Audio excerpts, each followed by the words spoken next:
ఆరోగ్యవంతమైన వాతావరణంలో తయారు చేయబడిన కమ్మని ఊరగాయలు, పొడులు, వడియాలు మరియు అప్పడాలు జంధ్యాల ఫుడ్స్. నమస్తే, నేను Keshav. Welcome to Suman TV. ఆంధ్రప్రదేశ్లో ఎన్నికల వేళ రాజకీయాలు పతాక స్థాయికి చేరాయి. ఒకవైపు డీజీపీ మార్పు, మరోవైపు ప్రతిపక్ష నేత చంద్రబాబు నాయుడు పైన కేసుల నమోదు. వీటికి తోడు మేనిఫెస్టోలపైన ప్రజల్లో విస్తృతమైనటువంటి చర్చ జరుగుతుంది. బీజేపీ జాతీయ నాయకులు ఆంధ్రప్రదేశ్ వైపే చూస్తున్నారు. ప్రధానమంత్రి నరేంద్ర మోడీ అడుగు పెట్టబోతున్నారు. ఈ నేపథ్యంలో ఏపీ పాలిటిక్స్లో ఏం జరగబోతుంది, ముఖ్యంగా గ్రౌండ్ రిపోర్ట్ ఏ విధంగా ఉంది, జిల్లాలు గెలిచేస్తామంటూ ఏ పార్టీ నాయకులకి ఆ పార్టీ నాయకులు సంజాయిషి ఇచ్చుకుంటున్నారు, అలానే సమాధానాలు ఇచ్చుకుంటున్నటువంటి పరిస్థితి ఉంది. ఫైనల్గా రిజల్ట్ ఎవరికి అనుకూలంగా ఉండబోతుంది, ప్రజల తీర్పు ఎటువైపు వెళ్తుంది, ఈ మధ్యలో జరుగుతున్నటువంటి రాజకీయాలన్నీ కేవలం రాజకీయాలుగానే మిగిలిపోతాయా? ఈ అంశాలపైన విశ్లేషణ చూద్దాం. మనతో పాటు ఉన్నారు ఆంధ్ర మేధావుల ఫోరం వ్యవస్థాపక అధ్యక్షులు చలసాని శ్రీనివాస్ గారు. శ్రీనివాస్ గారు, నమస్కారం. మీరు జిల్లాలన్నీ తిరుగుతూ ఉంటారు, ఒక్క జిల్లాని మినహాయింపులు ఏమి ఉండవు. ఓవరాల్గా ఆంధ్రప్రదేశ్లో చూస్తే మొత్తంగా ఒక 5 రోజులు 6 రోజులు ఇంకా ఎన్నికంటే ప్రచారానికి సంబంధించి చూస్తే అంటే ఒక వారం రోజుల్లో ఓటు హక్కు వినియోగించుకోబోతున్నారు. సో ఈ టైంలో డీజీపీ మార్పు, రాష్ట్ర రాజకీయాల్లో ప్రతిపక్ష నేత పైన కేసు, ఇవి ఏమన్నా ప్రభావం చూపిస్తాయి ఈ ఎలక్షన్స్లో? రాష్ట్ర డీజీపీ గారు ఈ టైంలో మార్చడం అనేది బహుశా నిన్న గౌరవ హోంమంత్రి గారు ఆంధ్రప్రదేశ్కి వచ్చినప్పుడు ఆ రోజు చొక్కా చిరిగిపోయి ఉన్న ఫోటోలు సీఎం రమేష్ గారు అన్ని వెస్ట్మన్ కలర్లో చూపించుంటారు. అదేవిధంగా మిగతా చోట్ల ఏదైతే ఉన్నాయో అక్కడి నుంచి ఉన్న ముఖ్యులు కొంతమంది, రాయలసీమ నుంచి ఉన్న ముఖ్య నేతలు ఇంక్లూడింగ్ సత్యకుమార్ గారు, అలాగే రమేష్ నాయుడు గారు, వీళ్ళందరూ కూడా అవి ముందు ప్రజెంట్ చేయటం వల్ల బహుశా, ఎందుకంటే అంటే అమిత్ షా గారు తీసుకుంటారని మరి ఎలక్షన్ కమిషన్ అయిపోయిందని జనం అందరూ అనేది, వాళ్ళ డమ్మీ అయిపోయింది, స్టాంప్ అయిపోయింది. ఏది నేషనల్ ముగ్గురు, ఒక ఆయన రాజీనామా చేయటం, మిగతా ఇద్దరిని అర్ధరాత్రి కాకపోయినా తెల్లారిబడి తెప్పించడం ఇవన్నీ చూస్తుంది. దాని పర్యవసానం అని అనేక మంది అంటూ ఉన్నారు.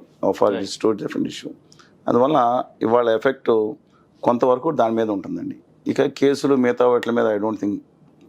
అసలు ఈ ల్యాండ్ టైటిలింగ్ యాక్ట్ ఏంటి, దీన్ని కావాలని మీరు సృష్టించారని ఆల్రెడీ అప్పుడు చట్టసభలో చర్చ జరిగినప్పుడు టీడీపీ కూడా మద్దతు ప్రకటించిందని వైసీపీ అంటుంది. నిజం ఏంటి? భారతదేశంలోనూ విదేశాలతో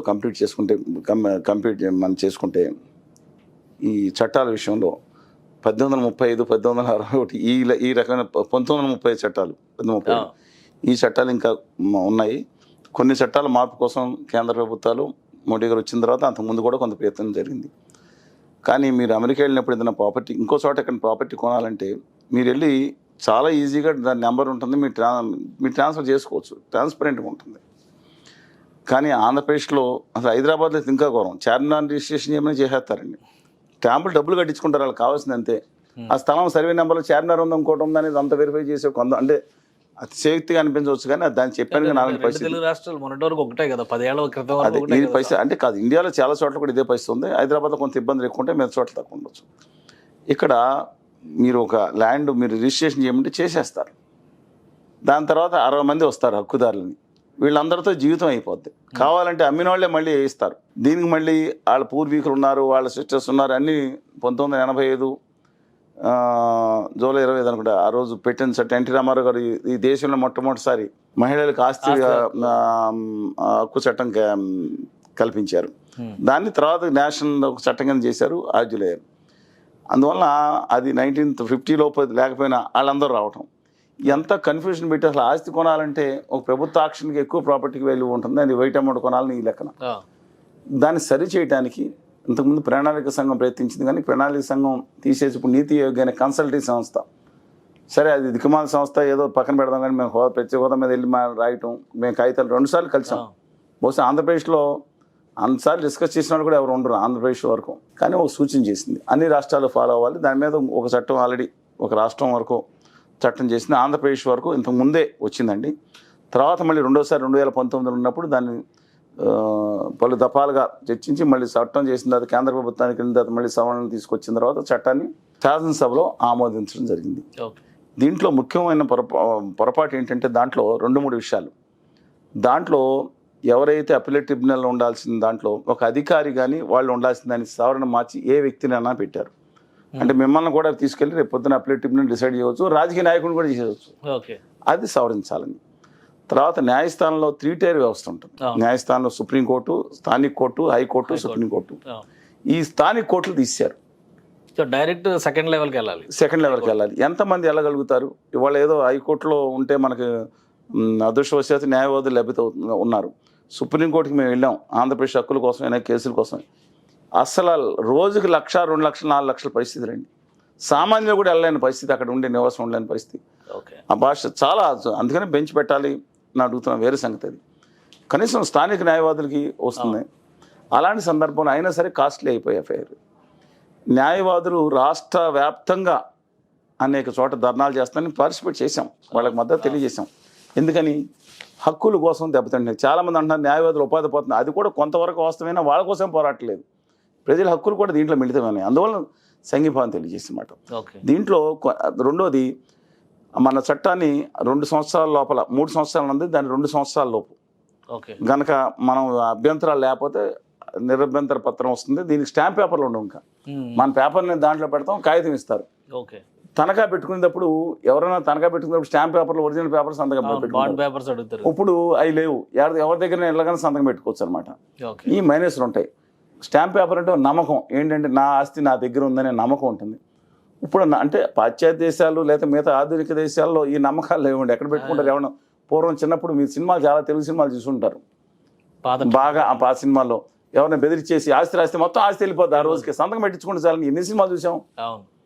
ఇది ఎంతైతే వ్యాలిటీ ఉందో అది. ఇవాళైతే ఈ ఆధార్ కార్డులు వచ్చినాయి, ఇవి వచ్చినాయి, దాంట్లో కూడా లోపాలు ఉండొచ్చు. ఆధునిక ప్రాపర్ ఉంటుంది. అందువల్ల ఇవాళ ఇంకోటి, ఖచ్చితంగా ఇవాళ మీ ప్రాపర్టీ మీదైతే 100% గ్యారంటీ పత్రంగా దొరుకుతుంది. నిరభ్యంతరం కొనుక్కోవడానికి అప్పుడు కూడా ఆక్షేపణ వచ్చిన సుఖం, ఇంత గొడవలు పడటానికి వీలు లేకుండా. అందువల్ల ఎలక్షన్ టైంలో ఇది మీరు మిస్లీడ్ చేశారు అని చెప్పని టీడీపీ వాళ్ళని అంటున్నారు, లేదు మీరు చేసిందే తప్పు అని టీడీపీ. ఎలక్షన్ కమిషన్ ఏది కరెక్ట్? ఎలక్షన్ కమిషన్కి రిపోర్ట్ ఇస్తే, ఎలక్షన్ కమిషన్ సిఐడి ఎంక్వైరీ చేయమని కూడా ఆదేశాలు ఇస్తే దాని మీద మనం చూసాం. అంటే వాళ్ళ, నేను రాజకీయాల గురించి పక్కన పెడదాం, ఉత్తర భారతీయ జనతా పార్టీ వాళ్ళ పరోక్ష పొత్తులో, వైకాపా ప్రత్యక్ష పొత్తులో ఈ 2 పార్టీలు ఉన్నాయనేది వాళ్ళ వల్ల ఏం చూశారని వీళ్ళ వల్ల డీజీపీ అని ఇద్దరిని ఆడుకుంటున్నారు. సమన్యాయం చేస్తున్నట్టు.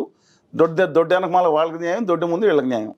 దీంట్లో ఆడిచ్చేది ఉత్తర భారతీయ జనతా పార్టీ. ఇవాళ ఆ పార్టీ వాళ్ళు కూడా ఇది మేము కేంద్రం చెప్పిన చట్టం అని ఒక్కొక్కళ్ళు వేసి మాట్లాడుతున్నారు.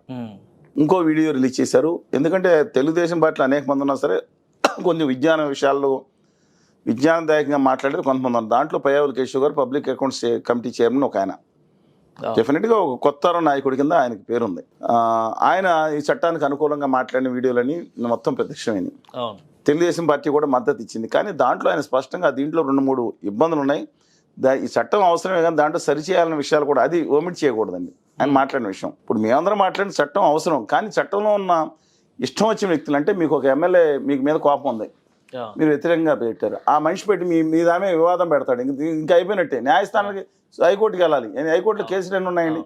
ఇవాళ హైకోర్టు, సుప్రీంకోర్టులో ఇన్ని కోట్ల కేసులు ఉంటే అది పరిష్కారం కావడానికి స్పెషల్ అప్పీలేట్ ట్రిబ్యునల్స్ పెట్టి, లేదా ప్రత్యేక కోర్టులు పెట్టి, మాజీ న్యాయమూర్తులందరినీ మళ్ళీ 62-65 రిటైర్ అయిన వాళ్ళు మళ్ళీ పెట్టుకుని తీసుకున్నారు. లోక్ అదాలతులు పెట్టి ఈ చేసుకున్నా వచ్చే 25 నుంచి 30 సంవత్సరాలు పడుతుందంట. అప్పుడు మీరు ఉంటారేమో, మేము ఉండం, చెప్తున్నానండి. అందువలన చట్టం అవసరం. ఇది చెప్పిన దానికి కొంతమందికి బాధ కలిగి ఉండొచ్చు, కానీ అవసరం అనేది వీళ్ళు బయటకు చూసుకోమనండి. ఎవరి అవసరానికి తగ్గట్టుగా వాళ్ళు ఇంటర్ప్రిట్ చేస్తూ పోతున్నారు. వాళ్ళు భయంకరంగా దీన్ని పచ్చి రాజకీయాలకు వాడుకున్నట్టు, పచ్చి రాజకీయాలు. అందుకని నా అభిప్రాయం ప్రకారం ఖచ్చితంగా చట్టంలో సవరణలు చేయాల్సిందే. మేము అనేక చోట్లకి వెళ్ళినప్పుడు, నేను గుంటూరు లేకపోతే విశాఖపట్నం అన్ని చోట్ల కోర్టులు న్యాయవాదులు చేస్తాను సంఘీభావం పెట్టించాం. అవసరం కూడా టెంట్ వేసి వాళ్ళ పద్ధతి నిరంతరం చేస్తా ఉన్నప్పుడు మేము సంఘీభావం ప్రకటించినప్పుడు వేరే పార్టీలు వచ్చారు. ప్రతిపక్ష పార్టీలు 2 దీన్ని రద్దు చేయడానికి ఒప్పుకుంటాయా అన్నాను, మాట్లాడకుండా వెళ్ళిపోయారు. నేను చెప్పింది సత్యం అండి, ఆ రోజు మాట్లాడలేదు. మేనిఫెస్టోలో రద్దు చేస్తామని మాట ఇచ్చింది కదా. ఇప్పుడు తెలుగుదేశం ఇప్పుడు 2వ సంతకం కూడా వచ్చింది. నిన్నాళ్ళు బట్టి వాళ్ళ భయం ఏమవుతుందో మోడీ గారిని. వాళ్ళ ఎన్నికలు కదా కావాల్సి వచ్చింది. అందువల్ల మొదటి సంతకం అది, 2వ సంతకం ఇది పెట్టారు. ఇది రాజకీయాల కోసం అండి. ఈ తర్వాత ఇంకో చట్టం రావచ్చు, ఇంకోటి చేయొచ్చు. చట్టం అవసరమే, కానీ సవరణత అవసరం. కనీసం న్యాయస్థానాల విషయంలో దాన్ని న్యాయస్థానాలు లేకుండా చేయటం ఇది సరైన పద్ధతి కాదు. దీన్ని రాజకీయాల కోసం ఎవరికి వాళ్ళు వాడుకుంటా ఉన్నారు. ల్యాండ్ టైటిలింగ్ యాక్ట్కి సంబంధించినటువంటి వాస్తవాలు అటు వర్షన్ ఏంటి ఇటు వర్షన్ ఏంటి అనేది చలసాని శ్రీనివాస్ గారు క్లియర్గా ఎక్స్ప్లెయిన్ చేశారు. అంటే రాజకీయం కోసం ఎన్నికల వేళ దీని ఒక ప్రధాన ఎజెండాగా మార్చేటువంటి ప్రయత్నం ప్రతిపక్షాలు చేస్తున్నాయి, దానికి తగ్గట్టుగా కౌంటర్ ఇచ్చేటువంటి ప్రయత్నం కూడా అధికార పార్టీ చేస్తుంది. అయితే వాస్తవం ఏంటి అనే దానికి సంబంధించినటువంటి చర్చ జరిగినప్పుడు ఖచ్చితంగా సవరణలు అవసరం ఉన్నటువంటి చట్టంగా దీన్ని ఆయన పేర్కొంటున్నారు. సో కొత్తగా ఏర్పడబోయేటువంటి ప్రభుత్వం ఏ ప్రభుత్వం అయినా కానీ దీనిపైన ఫర్దర్గా ఎలా ముందుకెళ్తుంది అనేటువంటి విషయాలను కూడా ఎన్నికల తర్వాత మనం ఆలోచించాల్సినటువంటి అంశం. ఇది special discussion. Keep watching. Suman టీవీలో మీ పర్సనల్ అండ్ బిజినెస్ ప్రమోషన్స్ కోసం కింది నెంబర్కి కాంటాక్ట్ చేయండి.